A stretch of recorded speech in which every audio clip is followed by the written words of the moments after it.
All right, so we're here at Flock Audio. Now, if you don't know Flock Audio, they've basically invented what I consider to be the most important, maybe the best product for home or any studio.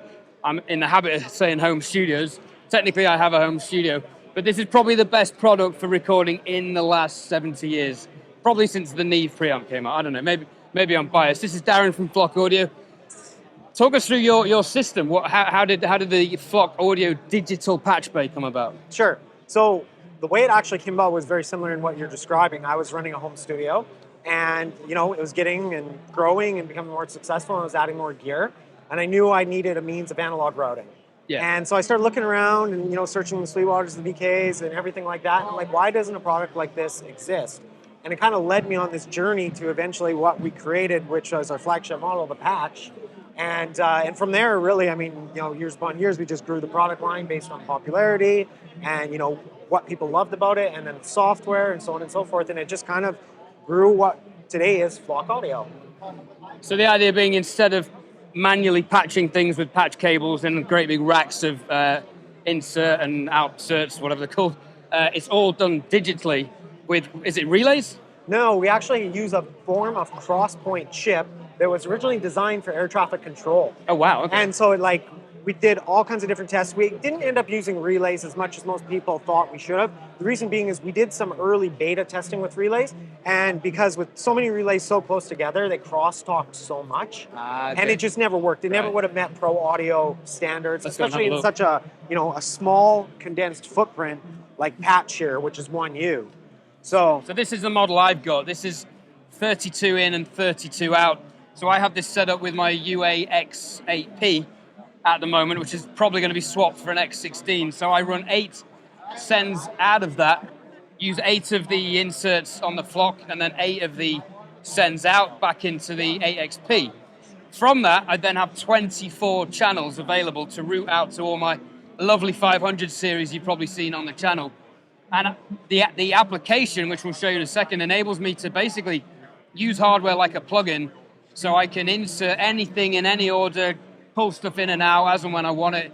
It's just like having hardware, but in plugin form. It's just so versatile. Now, we were chatting yesterday that they've just brought out the Patch VT, which is 64 I/O, which I think I'm going to have to get hold of this, because 24, once you've taken out 8 out of the 32 for the I/O, it's kind of enough. I've made it work on the podcast with Paul, who's just there, with some mixing. Paul has some interesting opinions on analog. We'll get that on camera soon. But I feel like I could do with more I/O, but I'm just being greedy, so yeah. Yeah, definitely. And that's part of the patch series. That's why we do have the 4 different models to be able to cater to any type of studio size, right? So we have our Patch LT, so that's our 32-point model. Our flagship, the original, that's the 64-point model. The brand new one that Ed's talking about, which is our 128-point model. And then the Mammoth here, Patch XT, which is our 192-point model. So a nice variety. So that's 192, but 96 in and 96 Correct. out. Yeah. Yes. Yeah. So if you haven't heard of these, check them out if you're using a hybrid setup. Now, let's be honest, some people may question the price. Yes. But these will be in every studio by the end of this decade, for sure. It's just the best thing, in my opinion, anyway. Definitely. It's an investment that you're really going to get a quick return based on speed, efficiency. I always describe it as this. Creativity is creative momentum.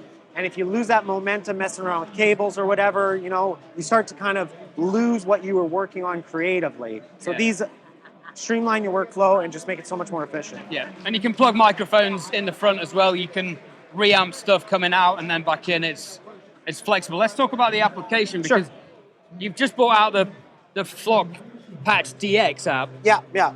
So this is our classic, as we call it, but otherwise this is the software that comes with every system. It's fully loaded with all kinds of features. It is a powerhouse as far as what it can do. As the best way to describe the app and break it out really simply is in 4 different sections, okay? So hardware index is on the left. That's where everything that's connected to your patch hardware is cataloged. Then you have your stored routings here at the top. So you manage all your stored routings, which and you can recall them. We have the active routing grid, so that's where the magic happens. You start to be really creative and do sort of different testing and stuff like that, and different combinations, and then our toggle section at the bottom. And as you can see, it looks like a DAW. It looks like you're literally working with plugins in a DAW, right? And then it's just loaded with all kinds of different features as far as multing, so splitting off signals, so you can do as much of that as you want with no impedance issues. Let's chat about that for a second, because basically in this section you load your preamps or store your preamps and compressors and EQs. So if I want to put a microphone in path 1, I can load a Neve preamp, and you can go in the front of the flock, or you can just go on the front input on the Neve. And then I can set up one chain of processing there. I can then mult this out and then set up a parallel processing chain and then record both of those at the same time. And is that pretty much unlimited? It's unlimited, and it jumps to each one, so you literally could do like 7 stems of audio, so you could have a dry one, you could have a really wet one, reverb one, whatever you want. So Paul talks about parallel compression on vocals in the podcast quite a bit, and I've taken that on, and it does really work really well.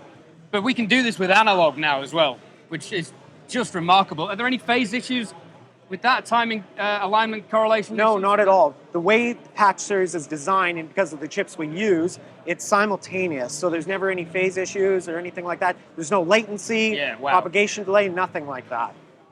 Yeah. And obviously you can save and recall sessions. Can we talk about the bridge?